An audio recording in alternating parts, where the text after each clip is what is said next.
اسی لیے شیخ الاسلام ابن تیمیہ رحمہ اللہ نے فرمایا وَإِذَا اجْتَمَعَ فِي الرَّجُلِ الْوَاحِدِ خَيْرٌ وَشَرٌ وَفُجُورٌ وَمَعْصِيَةٌ وَطَاعَةٌ وَسُنَّةٌ وَبِدْعَةٌ اسْتَحَقَّ مِنَ الْمُوَالَاةِ وَالثَّوَابِ بِقَدْرِ مَا فِيهِ مِنَ الْخَيْرِ وَاسْتَحَقَّ مِنَ الْمُعَادَاةِ وَالْعِقَابِ بِحَسَبِ مَا فِيهِ مِنَ الشَّرِّ. جب ایک انسان کے اندر خیر و شر، طاعت و معصیت، سنت اور بدعت جمع ہو جاتی ہے تو وہ اس قدر دوستی کا مستحق ہوتا ہے جس قدر اس کے اندر سنت ہے، اطاعت ہے، ایمان ہے، اور اس قدر وہ بغض کا مستحق ہوتا ہے جس قدر اس کے اندر شرک ہے یا فسق ہے یا معصیت ہے. یہ چیز بھی سمجھنے کی ضرورت ہے کہ نہ تو آپ بدعتیوں سے مکمل طور پر دوستی کریں گے اور نہ ہی مکمل طور پر دشمنی کریں گے. ایک مسلمان کو، ایک مومن کو حکیم ہونا چاہیے، جو چیزوں کو بالکل حکمت کے ساتھ دیکھے اور اس کے ساتھ جو ہے تعامل جب کرے لوگوں کے ساتھ تو بالکل حکمت کے ساتھ کرے، اور وہ ایک طبیب کی طرح سے کرے، چیزوں کو دیکھے کہ کہاں کون سی چیز فائدہ مند ہے اور کہاں کون سی چیز نقصان دہ ہے. اگر آپ ہر وقت ہر صورت میں ایک ہی طریقہ اپنائیں گے تو پھر یہ نقصان دہ ہی ہوگا، فائدہ مند نہیں ہوگا. تیسرا ضابطہ یہ ہے کہ جو بدعت کا داعی ہے اور جو غیر داعی ہے اس کے درمیان فرق کیا جائے گا، اور یہ بہت ہی اہم ہے. آپ اس چیز کو سمجھیں کہ جو آپ سنتے ہیں بدعتیوں کے ساتھ تعامل کے معاملے میں، ان میں سے زیادہ تر باتیں بدعت کے داعیوں کے تعلق سے ہیں، بدعت کے ائمہ کے تعلق سے ہیں، بدعت کے علماء کے تعلق سے ہیں. عام عوام جن کو کچھ پتہ نہیں ہے، بالکل اپنے علماء کے پیچھے وہ مقلد کی طرح چلتے ہیں، ان سے اتنا خطرہ نہیں ہوتا جتنا خطرہ کسی عالم سے ہوتا ہے.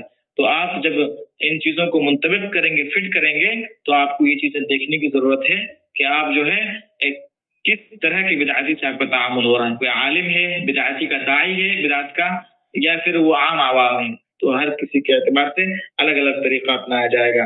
ایک ہی لاٹھی سے ہر کسی کو ہانکنا یہ عقل بندی نہیں ہے. اسی طرح سے مصلحت اور مفسدت کا بھی خیال رکھا جائے گا کہ اگر کہیں بدعتیوں سے قطع تعلق سے ان کو سزا دینے سے عظیم فتنہ برپا ہو رہا ہے تو وہاں خاموشی بہتر ہے. لیکن میں نے جو بتایا کہ دو طرح کا جو قطع تعلق اور حجر جس کو کہتے ہیں وہ دو طرح کا ہوتا ہے. ایک خود کو بچانے کے لیے، خود اپنی حفاظت کے لیے، تو اس میں آپ ہر حال میں اور ہر صورت میں کریں گے. لیکن جو سزا کے طور پر ہوتا ہے، جو ڈانٹ ڈپٹ کے طور پر ہوتا ہے، وہ مصلحت کے اعتبار سے ہوگا. اگر کہیں کسی معاشرے میں کوئی شخص امام ہے، قاضی القضات ہے، کسی بڑے عہدے پر ہیں، اور آپ اس پر رد کرنے بیٹھ جائیں کہ یہ ایسا ہے، ویسا ہے، ویسا ہے، تو پھر اس سے فتنہ پھیلے گا اور ہو سکتا ہے کہ آپ فتنے میں مبتلا ہو جائیں. تو اس صورت میں آپ کو یہاں احتیاط سے کام لینا پڑے گا، مصلحت سے کام لینا پڑے گا. اسی طرح سے امام احمد بن حنبل رحمہ اللہ سے پوچھا گیا کہ کیا قدریہ سے مطلب قطع تعلق کیا جائے گا؟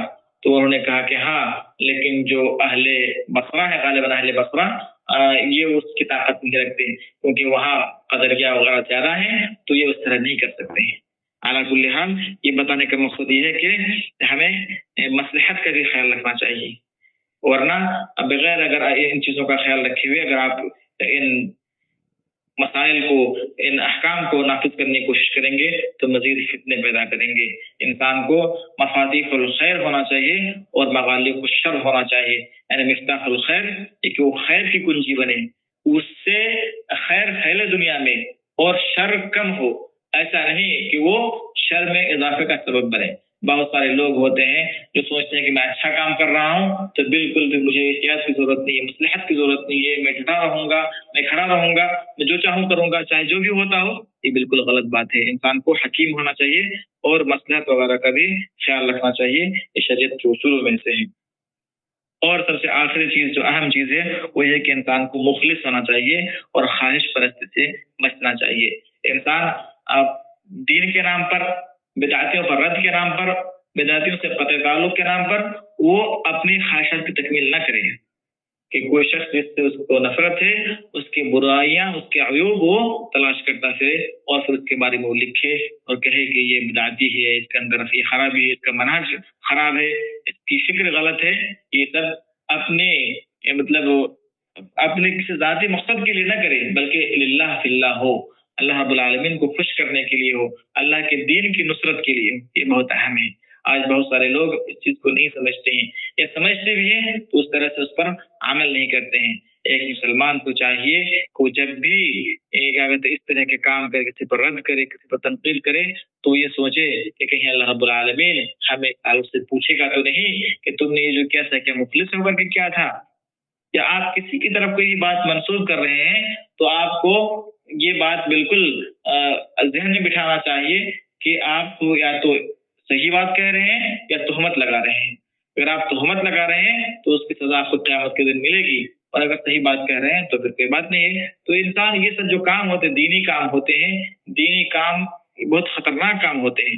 یا تو آپ ثواب کے مستحق ہوں گے، یا پھر اگر آپ جو ہے کسی کو نقصان پہنچانے کا، کسی کو مطلب یہ ہے کہ تکلیف دینے کا سبب بنتے ہیں، تو آپ بلا فائدہ بلا سبب آپ گناہ مبتلا ہوں گے۔ آپ کو کسی خاص شخص کے بارے میں لکھنا پر لازم نہیں ہے، آپ کے علاوہ بہت سارے علماء موجود ہیں جس کا وہ کر سکتے ہیں۔ آپ اس کے بارے میں لکھ رہے ہیں اور لکھتے ہوئے 5 باتیں تو صحیح لکھ رہے ہیں اور 2-3 باتیں آپ اس میں غلط منسوخ کرتے رہے ہیں اس کی طرف، تاکہ اس کا معاملہ زیادہ سنگین ہو اور لوگ اس سے دور ہو جائے۔ کہ جو آپ 3 باتیں زیادہ اس کی طرف منسوخ کر دیے ہیں، یہ کہاں سے کیے ہیں؟ یہ اپنی طرف جو آپ کیے ہیں اس سے آپ اللہ رب العالمین کے سامنے مجرم ٹھہریں گے۔ تو ان تمام چیزوں کا ہمیں بالکل اپنے ذہن میں رکھنا چاہیے کہ رد و تنقید کا معاملہ اتنا آسان نہیں ہے، اور بدعتیوں کا معاملہ بھی اتنا آسان نہیں کہ آپ کوئی مشرک یا کافر نہیں ہے ہر بدعتی کہ آپ اس کے ساتھ مطلق بغض رکھیں تو اس کے ساتھ جو چاہیں کریں، بلکہ انصاف ہر چیز میں لازم ہے، اعتدال ہر چیز میں پسندیدہ عمل ہے، اور اخلاص ہر چیز میں ضروری ہے۔ آخر میں اللہ رب العالمین سے دعا ہے کہ ہمیں صحیح طور پر دین کو سمجھنے کی توفیق عطا فرمائے، اور ہمارے اندر جو کمیاں اور خامیاں ہیں ان تمام چیزوں کو دور کر دے۔ السلام علیکم ورحمۃ اللہ وبرکاتہ۔ وعلیکم السلام۔ ایک سوال تھا کہ موجودہ دور میں دیکھا جاتا ہے کہ کچھ ایسے لوگ ہوتے ہیں جو کہ ایک طرف تو سلفیت کی دعوت دینے کی کوشش کرتے ہیں، لیکن ساتھ میں اپنی بدعت کو بھی ساتھ میں ڈالنے کی کوشش کرتے ہیں، بدعتیوں کی سہولت کاری کرتے ہیں۔ تو سلف صالحین کیا ایسے لوگوں کا کیا حکم تھا؟ جو ایسے لوگ ہیں جن کو علماء آج کل کے جدید اصطلاح کے طور پر سہولت کار کہتے ہیں، یہ لوگ ہر دور میں پائے گئے ہیں، اور یہ لوگ بدعتیوں سے زیادہ خطرناک ہوتے ہیں۔ جو اصل بدعتی ہے اس سے زیادہ خطرناک یہ لوگ ہوتے ہیں، کیونکہ یہ چھپے رہتے ہیں۔ جو ظاہری دشمن ہوتا ہے اس کے حملے سے آپ کو پہلے سے ایک طرح سے آپ چوکنا رہتے ہیں کہ ہاں یہ حملہ کرنے والا ہے، اس کی طرف سے حملہ ہونے والا ہے، تو آپ مستعد ہیں اس کے لیے۔ لیکن جو چھپا ہوا ہے اس سے آپ چوکنا نہیں رہتے ہیں، اور پھر وہ اندر سے حملہ کرتا ہے اور آپ کو نقصان پہنچاتا ہے۔ جو ہمارے معاشرے میں بہت سارے لوگ اہل حدیث کہتے ہیں اپنے آپ کو، اہل حدیث کہتے ہوئے بدعتیوں کی تعریف کرتے ہیں یا ان کی تعظیم کرتے ہیں، یا ان کی جو ہے باتیں بیان کرتے ہیں لوگوں کے سامنے اور اچھا انداز میں کرتے ہیں اور ان کا دفاع کرنے کی کوشش کرتے ہیں، یہ موجود ہے۔ یہ بالکل آپ سوشل میڈیا وغیرہ پہ دیکھتے ہیں، بہت سارے لوگ ایسے ہیں، یہ بہت خطرناک قسم کے لوگ ہیں، ان سے زیادہ چوکنا رہنے کی ضرورت ہے، اور ان سے لوگوں کو تحذیر کرنے کی ضرورت ہے۔ کیا کہتے ہیں علماء کے سلف صالحین کہتے تھے، یہ کئی سارے سلف سے منقول ہے کہ من خفی عنا بدعته لن تخفى عنا الفته، اس طرح سے کچھ اثر ہے کہ جس کی بدعت ہم سے مخفی ہو جاتی ہے اس کی دوستی، اس کی محبت یا اس کا میلان مخفی نہیں رہتا۔ تو بہت سارے لوگ ہیں جو اپنے آپ کو چھپا کے رکھتے ہیں کہ میں بدعتی نہیں ہوں، میں سنی ہوں، سلفی ہوں، اور اس طرح سلفی عالم کے لباس میں لوگوں کے سامنے ظاہر ہوتے ہیں، لیکن ان کے اندر بدعتیں چھپی ہوئی ہوتی ہیں، لیکن اور اس کی حقیقت تب ظاہر ہو جاتی ہے جب کسی بدعتی کا تذکرہ ہوتا ہے۔ اسی لیے علماء کہتے ہیں کہ سلفی وہ ہے کہ اذا ذکرت عنده الاهواء، کہ جب اس کے سامنے بدعتوں کا تذکرہ کیا جاتا ہے، خواہشات کا تذکرہ کیا جاتا ہے، تو وہ ان میں سے کسی ایک کے لیے بھی غصہ نہیں کرتا، یعنی اس کو برا نہیں لگتا۔ آپ جب کہتے ہیں کہ یہ بدعت ہے، یہ بدعتی ہے، یہ خراب ہے، یہ برا ہے، تو اگر حقیقت میں ایسا ہے تو کوئی سنی شخص اس کے لیے مطلب یہ کہ غصہ نہیں کرے گا کہ آپ کیوں اس طرح کی باتیں کریں کہ یہ بدعت ہے، یہ بدعت ہے۔ لیکن جو خود بدعتی ہے اس کے اندر اس طرح کی چیزیں ہیں وہ ان چیزوں سے ناراض ہو جائے گا. تو یہ چیزیں سلف صالحین کے زمانے سے موجود تھیں کہ کچھ لوگ مخفی انداز میں خفیہ انداز میں طرح کاروائی کرتے تھے اور وہ سلفیوں کے لباس میں ظاہر ہوتے تھے لیکن اصل میں بدعتی ہوتے تھے. تو ان سے بھی تحذیر کی ضرورت ہے اور ان سے بھی زیادہ چوکنے رہنے کی ضرورت ہے, ان سے دور رہنے کی ضرورت ہے. آپ جانتے ہیں بہت سارے لوگ ہمارے معاشرے میں ڈاکٹر زبیر جیسے لوگ ہیں جو پہلے لوگ سمجھتے تھے کہ سلفی ہے, اہل حدیث ہے, لیکن انہوں نے خود کبھی اعتراف نہیں کیا کہ میں سلفی ہوں, میں اہل حدیث ہوں. لیکن لوگ اس کی باتوں سے, کچھ باتیں ایسی ہوتی تھی جو مطلب یہ کہ تقلید سے پاک ہوتی تھیں یا پھر یہ کہ معتدل کچھ باتیں ہوتی تھیں, تو لوگ سمجھنے لگے کہ بندہ بڑا سلفی اور اچھا عالم ہے, اور بعد میں پتہ چلا کہ نہیں یہ تو خود انہیں میں سے اخوانی اور سروریوں میں سے ہیں. تو کہنے کا مقصد یہ ہے کہ ایسے لوگ ہر زمانے میں موجود رہے ہیں اور یہ زیادہ نمبر 1 لوگ ہیں, ان سے دور رہنے کی ضرورت ہے. السلام علیکم ورحمۃ اللہ. وعلیکم السلام ورحمۃ اللہ. آپ کہہ رہے درس کے دوران کہہ رہے تھے کہ اگر کسی کے سامنے بدعت ہو رہی ہے اور اس سے نہیں روکتا ہے تو اس بدعت پر اس پر مطلب وہ اگر نہ روکنے کی وجہ سے اس پر بھی تھوڑا گناہ اس طرح ہوگا. اصل میں میرے یہاں سب بدعت کا دبدبہ ہے اور سچ کہوں تو میرے گھر میں بہت خطرناک بدعت ہے, تو اگر میں اس کو نہیں روکتا ہوں تو کیا میں بھی گناہ گار کہلاؤں گا؟ دیکھیے آپ جانتے ہیں کہ تغییر منکر جو ہے اس کے کچھ مراتب ہیں. من رأى منكم منكرا فليغيره بيده فإن لم يستطع فبلسانه فمن لم يستطع فبقلبه وذلك أضعف الإيمان. جو تغییر منکر ہے, برائی کو روکنا, برائی کو زائل کرنا, برائی کو ختم کرنا, چاہے بدعت ہو, معصیت ہو, شرک ہو, کفر ہو, فسق ہو, کوئی بھی ہو, اس کو ختم کرنے یا اس کو دور کرنے کے 3 مراتب ہیں. ایک تو یہ کہ ہاتھ سے روکے, یعنی اس کو مکمل طور پر ختم کرنے کی کوشش کرے, اس کو روک دے, اس کو ہاتھ سے, طاقت سے, یا طاقت اور قوت مراد ہے تو ہاتھ سے روک دے. تو یہ یا تو حاکم وقت کرے گا یا جو شخص کسی پر نگراں ہے, ذمہ دار ہے, وہ کرے گا. کہ آپ اپنے گھر کے ذمہ دار ہیں, آپ کی بیوی بچے ہیں, تو آپ ان کو روک سکتے ہیں ہاتھ سے. تو یہ ہاتھ سے روکنا ایک. دوسرا مرتبہ اس سے نچلا ایک زبان سے روکے. آپ بہت سارے لوگوں کو زبان سے روک سکتے ہیں, بول سکتے ہیں, نصیحت کر سکتے ہیں, جو آپ کے دوست احباب ہیں, رشتے دار ہیں, ان لوگوں کو. اور بہت سارے لوگ ایسے ہیں جو اپنے رشتے داروں کو کچھ کہہ بھی نہیں سکتے ہیں, بہت مسائل ہو سکتے ہیں. تو یہ دوسرا مرتبہ ہے, لیکن جو کر سکتا ہے وہ ایسا کرے. اور تیسرا مرتبہ ہے کہ فمن لم يستطع فبقلبه.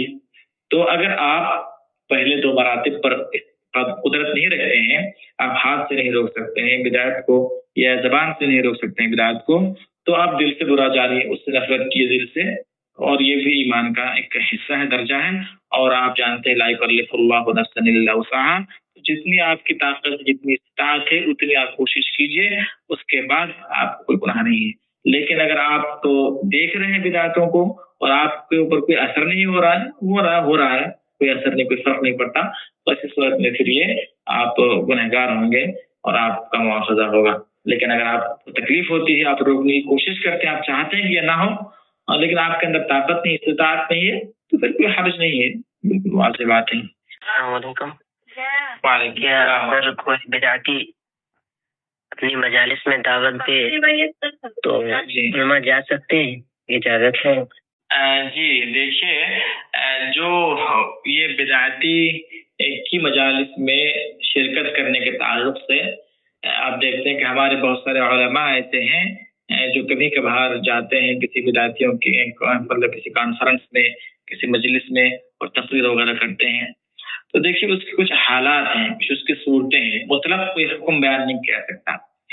جو عالم ہے, متمکن عالم ہے, جو بدعت سے متاثر نہیں ہو سکتا, اور وہ بدعتیوں کی مجلس میں جا کر کے وہاں ہو رہی بدعات پر رد کرنے کی استطاعت رکھتا ہے, ایسے لوگوں کے لیے جانا جائز ہے. بولا صحیح ہے کہ جو متمکن عالم ہے, جو خود متاثر نہیں ہوگا, اور جو اس مجلس میں جا کر کے ان کو روک سکتا ہے یا علی الاقل بدعات پر رد کر سکتا ہے, اور اس مقصد سے وہ جاتا ہے, تو پھر اس کے لیے جانا جائز ہے. لیکن کوئی اگر بس مطلب یہ تقارب بین المسالک, جو ایک ابھی اصطلاح آئی ہے کہ لوگوں کے درمیان, سنت اور شیعوں کے درمیان, سنیوں کے درمیان, بریلویوں کے درمیان, اہل سنت کے درمیان اتحاد قائم کیا جائے, اور یہ کہ عقیدہ کی مطلب عقیدہ کو چھوڑ کر کے دین اور عقیدہ کی باتیں الگ ہیں, مشترکہ مفادات وغیرہ کچھ کہتے ہیں یہ لوگ, اور اس طرح کی باتیں. تو اس طرح کی مجلسوں میں اگر آپ جا کر رد کر سکتے ہیں ان کے اوپر, ان کی بدعاتوں کے اوپر, تو وہاں جا کر کے آپ رد کر سکتے ہیں. جو بڑے علماء ہیں، جو متوقع علماء ہیں وہ جا سکتے ہیں، لیکن جو چھوٹے موٹے علماء ہیں بس ایسے جا کر کے عزت حاصل ہوتی ہے، شہرت حاصل ہوتی ہے، اس لیے تو جائز نہیں ہے. ایک بردر کو دیکھا جائے کہ وہ مطلب اتحاد کے نام پر شیعوں اور بریلویوں کو لے کر جو ہے، حالانکہ وہ جو بردرس ہیں وہ اہل حدیث میں شمار کیے جاتے ہیں، میں ان کا نام لینا مناسب نہیں سمجھتا ہوں. وہ سب کو اتحاد کے نام پر جو ہے شیعہ اور بریلوی کو بٹھا کر جو ہے ایک ممبر پر کھڑے ہو کر دل سے جو ہے نظر آ رہے ہیں، تو اس پر کیا کہنا چاہیے؟ جو بردرس وغیرہ ہیں بلا شبہ وہ مطلب یہ کہ جو ان کا طریقہ ہے دعوت کا، جو عمل ہے وہ صحیح نہیں ہے ان کا، لیکن اس وجہ سے وہ بدعتی یا سلفیت سے ان کو خارج نہیں کر سکتے ہیں. لیکن ان سے تحذیر کرنا کہ یہ لوگ غلط علم نشر کرتے ہیں، غلط باتیں نشر کرتے ہیں، یہ ضروری ہے. اور جو یہ کام کرتے ہیں کہ شیعوں کے درمیان اور بریلویوں کے درمیان اتحاد قائم کریں یا اہل حدیثوں اور شیعوں سے قربت حاصل کریں، تقارب کی کوشش کریں دونوں کے درمیان، بالکل غلط بات ہے. اگر عقیدے کو داؤ پہ لگا کر کے، توحید کو داؤ پہ لگا کر کے، سنت کو داؤ پہ لگا کر کے آپ یہ سب کرنا چاہیں گے تو کبھی کامیابی نہیں ملے گی. اس کے بہت سارے تجربات ماضی میں ہو چکے ہیں. جو لوگ تاریخ پر نگاہ رکھتے ہیں وہ جانتے ہیں کہ اس سے کوئی فائدہ کبھی حاصل نہیں ہوتا. مشرکین یا جو قبر پرست یا بدعتی لوگ ہیں وہ کبھی بھی آپ کے لیے مخلص نہیں ہو سکتے. جو آپ چاہتے ہیں کہ میں اتحاد کی کوشش کروں گا اور میں مخلص ہوں تو وہ بھی اخلاص، صرف جو مشترکہ مسائل ہیں ان میں، تو یہ ساری چیزیں لا حاصل ہے. ایسا نہیں ہوتا ہے. انسان جب ایک عقیدے پر قائم نہ ہو، ایک طریقہ ان کا نہ ہو، تو پھر بہت مشکل ہے کہ کوئی اتحاد قائم ہو سکے اور اس کے نتیجے میں کچھ حاصل ہو جائے. آپ شاید تاریخ پڑھے ہوں، جو اسماعیل شہید اور احمد شہید دہلوی، جو اسماعیل کہتے ہیں، شہید کہتے ہیں ان کو، اور لیکن یہ کہنا نہیں چاہیے اس طرح سے. بہرحال تو مولانا اسماعیل دہلوی جو تھے، ان لوگوں نے جب سکھوں کے خلاف جہاد کیا تھا اور وہ گئے تھے جہاد کرنے کے لیے پنجاب تھا، تو اس وقت ان لوگوں نے کچھ شیعہ وغیرہ کے ساتھ، کچھ لوگوں کے ساتھ اتحاد وغیرہ کیا تھا انہوں نے. لیکن جب حملہ کرنے کا وقت آیا اور کچھ مطلب سخت صورتحال پیش آئی تو وہ لوگ جا کر دشمنوں سے جا ملے. اس کی وجہ سے ان لوگوں کو شکست کھانی پڑی اور یہ مارے گئے بیچارے. تو یہ وجہ ہے کہ اتحاد کی کوشش اور اس طرح کی چیزیں خوشنما لگتی ہیں کہ ہونا چاہیے، لیکن کیا یہ حاصل ہے؟ مقصود وہ حاصل ہوگا کہ ثمر آور ہے، فائدہ مند ہے؟ تاریخ کو نظر رکھنے سے یہ پتہ چلتا ہے کہ نہیں، ایسا ہوتا نہیں ہے، یہ حاصل ہونے والا ہے نہیں. تو اس لیے عقیدے کی بنیاد پر اگر اتحاد ہو تو ٹھیک ہے، لیکن عقیدے کو داؤ پہ لگا کر کے اگر اس طرح کیا جائے تو یہ غلط ہے، اس سے فائدہ حاصل نہیں ہونا. اچھا شیخ، بعض لوگ یہ شبہ پیش کرتے ہیں کہ محدثین اپنے کتابوں میں جو ہے وہ اہل بدعت سے روایتیں لیتے ہیں تو اس سے وہ علم لینے کا جواز فراہم کرتے ہیں سلف صالحین سے، تو اس کا کیا جواب ہے؟ اچھا، تو دیکھیے، جو میں کتاب لکھا ہوں اہل بدعت سے تعامل کے تعلق سے، اس میں اس تعلق سے تفصیلی گفتگو موجود ہے. اگر آپ کے پاس کتاب ہو یا آپ خرید سکتے ہیں، اس کو خرید کر پڑھیں کہ بدعتیوں سے علم حاصل کرنے کے تعلق سے سلف صالحین کا کیا منہج تھا. اور جو ابھی شبہات پھیلائے جاتے ہیں کہ حدیثوں کی روایتیں ان سے لیتے تھے اور بخاری میں بھی بدعتی کی روایت موجود ہے. میں نے عمران بن حطان اور خارجی کا تذکرہ کیا تھا، ان کی روایت بھی غالباً بخاری کے اندر موجود ہے، صحیح بخاری کے اندر. ٹھیک، خارجی ہے، اس کی روایت بدعتی کے اندر وہ بدعتی ہے اور اس کی روایت صحیح بخاری کے اندر موجود ہے. تو کیوں ہے یہ؟ کیسے مطلب علماء تو لیتے تھے علم اور آپ لینے سے روکتے ہیں؟ تو دیکھیے، خلاصہ یہی ہے کہ علم لینا اور حدیث لینے میں فرق ہے. جب انسان حدیث روایت کرتا ہے تو وہ صرف الفاظ روایت کرتا ہے، اس میں اپنی طرف سے کچھ داخل نہیں کرتا. وہ جب آپ کے نزدیک ثابت ہو گیا کہ کوئی ایک راوی ہے وہ ثقہ ہے، ثقہ کا مطلب یہ کہ وہ ضابط ہے، چیزوں کو یاد رکھ لیتا ہے صحیح سے اور وہ سچ بولتا ہے، جھوٹ نہیں بولتا، اس کے اندر جھوٹ نہیں پائی جاتی، اس کے اندر جھوٹی چیزیں یا جھوٹے اوصاف، تو اس طرح کی چیزیں. تو جب آپ کے پاس یہ ثابت ہو گیا کہ کوئی شخص صادق ہے اور وہ ضابط ہے، اس کے بعد اگر وہ کوئی روایت نقل کر رہا ہے تو وہ اس روایت میں اضافہ نہیں کر سکتا. وہ اللہ کے رسول کا قول کہتے ہیں بنی الاسلام علی خمس، تو کوئی بدعتی ایسا نہیں کر سکتا کہ اس میں اپنا طرف سے لفظ اضافہ کر دے. اگر وہ لفظ اضافہ کر دے اپنی روایت میں تو وہ ثقہ نہیں ہوگا، ثقہ نہیں ہوگا تو اس کی روایت ویسے ہی مردود ہے. لیکن جب علم لینے کی بات آتی ہے تو علم وہ اپنی طرف سے تشریح کرتا ہے، تفسیر کرتا ہے اور اس میں اپنی باتیں وہ داخل کر دیتا ہے. تو ایک انسان جب کسی کے پاس جاتا ہے، بیٹھتا ہے، اس سے علم حاصل کرتا ہے، دوسرے جو شرح، تفسیر، توضیح، اس طرح کی چیزیں، تو وہاں پھر اس کی اپنی باتیں وہ سنتا ہے، اس کے اپنے افکار وہ سیکھتا ہے اور اس سے متاثر ہوتا ہے. تو یہ سب سے مطلب ایک اہم فرق آپ دیکھ لیجیے کہ علم حاصل کرنے میں اور روایت لینے میں یہ ایک واضح فرق ہے، جس سے علماء روایت لیتے تھے اور ان کا علم حاصل نہیں کرتے تھے. کسی بدعتی کے ساتھ سامنے سنت اور بدعت کو، شرک اور بدعت، سنت اور بدعت اور توحید کو واضح کرنے کے بعد بھی اگر وہ نہیں مانتا تو کیا سوغات اختیار کرنا بہتر ہے یا نہیں؟ اس تعلق سے وضاحت کی.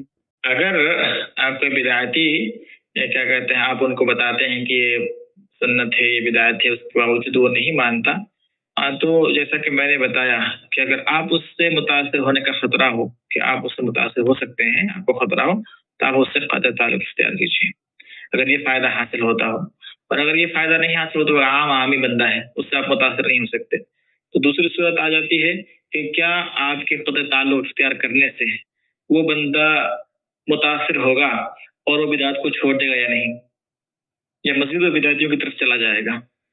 اگر ایسا ہے تو پھر آپ جو ہے اس سے قطع تعلق نہ کیجیے، لیکن اگر فائدہ ہو رہا ہے اگر تو پھر قطع تعلق کیجیے.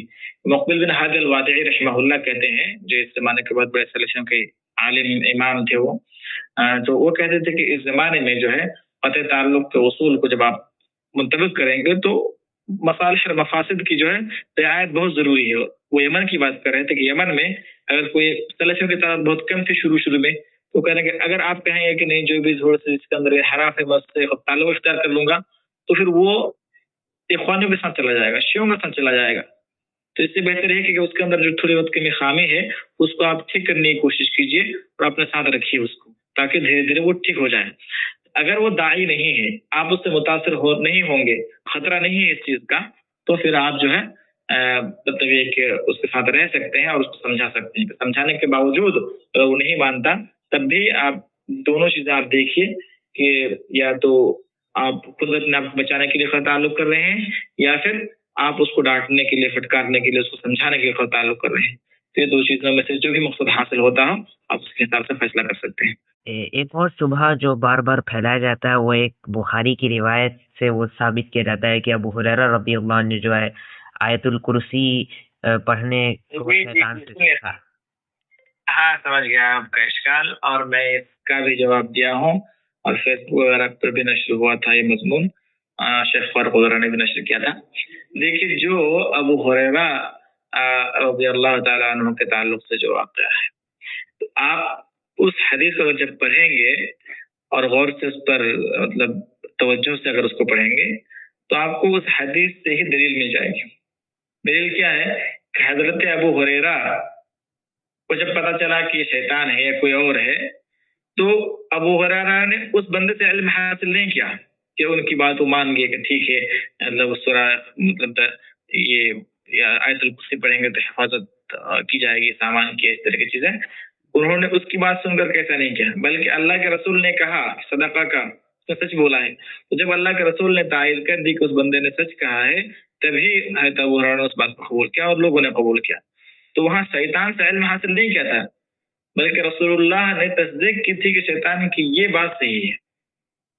اب آج کون تصدیق کرے گا کہ نہیں فلاں بدعتی 4 باتیں کہہ رہے ہیں، ان کی 4 باتیں صحیح ہے، یہ 4 میں سے ایک بات صحیح ہے، 2 بات غلط ہے. آپ خود ہی فیصلہ کر سکتے ہیں. یہ فیصلہ نہیں کر سکتے تو آپ کو علم حاصل نہیں کرنا. دوسری بات یہ کہ خود اللہ کے رسول نے یہاں کہا ہے صدقہ کا وہو کذوب، یہ جھوٹا ہے. اس معاملے میں تو سچ کہا ہے لیکن یہ جھوٹا ہے. تو جہاں اللہ کے رسول نے اس کی بات تصدیق کی وہاں اسے تحذیر بھی کر دی کہ دیکھو یہ بات تو سچ بولی ہے، اس نے یہ بات لے لو کیونکہ میں تصدیق کر رہا ہوں، لیکن وہ اصل میں جھوٹا ہے. تو اللہ کے رسول نے ایسا نہیں کہا کہ آپ جو ہے حاصل کرتے رہیے علم بدعتیوں سے یا شیطان سے کسی سے، بلکہ اللہ کے رسول کو خود وحی کے ذریعے معلوم تھا کہ ایسا ہوتا ہے، تو اللہ کے رسول نے تصدیق کی. تو اس حدیث پر بھی اگر غور کریں گے تو 2 طرح سے شبہ کا رد ہو جاتا ہے.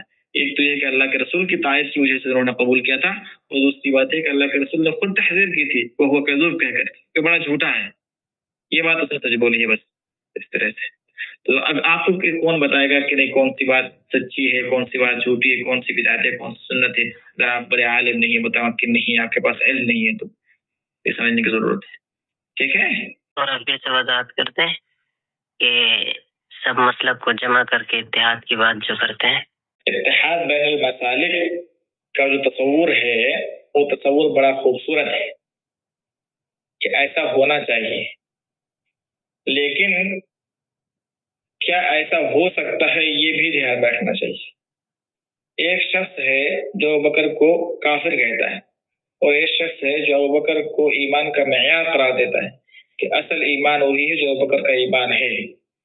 اگر کہتے ہیں فَبِهُدَاهُ مُقْتَدِهْ، جو اللہ نے کہا ہے کہ ان کی ہدایت کی پیروی کرو. انہوں نے جس طرح کہتے وَلَوْ آمَنُوا بِمِثْلِ مَا آمَنْتُم بِهِ فَقَدِ اهْتَدَوْا، جس طرح تم ایمان لائے اگر یہ ایمان لائے تو ہدایت پا جائیں گے. تو جو صحابہ کو ہدایت کا ایمان کا معیار سمجھتے ہیں اور جو صحابہ کو کافر سمجھتے ہیں، دونوں میں اتحاد کیسے ہو سکتا ہے؟ یہ ایک خیالی چیز ہے، عرض واقع میں ایسا ہو نہیں سکتا. ہاں جو بہت سارے بڑے بڑے مسائل ہیں، مثال کے طور پر جو آج کل الحاد کا مسئلہ ہے، لبرلزم کا مسئلہ ہے، یا جو دشمنان اسلام کی جو مطلب سازشیں ہیں مسلمانوں کے خلاف، اس کے لیے جو حکام اتحاد کرنے کی کوشش کرتے ہیں، بس مطلب یہ کہ خارجی معاملات کے لیے، جنگ و جدال کے معاملات کے لیے، تو وہ سب الگ معاملہ ہے. وہ سب حکام زیادہ بہتر سمجھتے ہیں مسائل مقاصد کیا ہیں، اور بڑے علماء اس کے بارے میں بات کرتے ہیں. لیکن جو علماء آپس میں اتحاد کرنے کی کوشش کرتے ہیں، بین المسالک اتحاد، اور کچھ لے دے کر کے چھوڑ کر کچھ پکڑ کر کے، یہ نہیں ہو سکتا ہے ایسا. اس کے لیے آپ کو پھر سنت کی دعوت چھوڑنی پڑے گی، توحید کی دعوت چھوڑنی پڑے گی، یا تناسل اختیار کرنا پڑے گا. اور جب اتحاد کریں گے تو ایک مشترکہ ایک لائحہ عمل بنائیں گے، اور اس میں کچھ شروط و ضوابط پر آپ دستخط کریں گے. ایسا نہیں کریں گے، ویسا نہیں کریں گے، اس بات پر تنقید نہیں کریں گے، اس بات پر تنقید نہیں کریں گے، تو پھر آپ توحید کی دعوت کھلے عام نہیں دے سکتے، سنت کی دعوت کھلے عام نہیں دے سکتے. اگر آپ شیعوں کی مخالفت کریں گے، آپ کو خمینی کی برائی کرنی پڑے گی. جب شیعہ اور سنی اتحاد کر لیں گے تو پھر کہیں گے کہ ہماری عظیم شخصیت ہے خمینی صاحب، اس لیے آپ ان کے خلاف کچھ نہیں بول سکتے. تو اس طرح کی چیزیں آئیں گی. اس لیے علماء جو ہیں وہ اس طرح کرنا چاہیں تو یہ ممکن نہیں ہے. حکام ومارا جو سیاسی مسائل کے لیے اتحاد کرنے کی کوشش کرتے ہیں، وہ بھی جو سنی ممالک ہیں وہ کریں تو کسی حد تک سمجھ میں آتا ہے. ورنہ جو شیعہ ایران وغیرہ کا مسئلہ ہے، وہ آپ جانتے ہیں کہ وہ منافق لوگ ہیں، وہ کہتے کچھ اور ہیں، کرتے کچھ اور ہیں، اور ان کے اندر کیا تقیہ جو ہے وہ عشر الایمان یا خمس الایمان کے یہاں ہے. جھوٹ بولنا بھی ان کے ایمان کا ایک حصہ ہے، رکن ہے. تو اس لیے ممکن نہیں ہے کہنے کا مقصد یہ ہو. جزاکم اللہ خیرا، بارک اللہ فیکم ونفع بکم الاسلام والمسلمین. السلام علیکم ورحمۃ اللہ وبرکاتہ.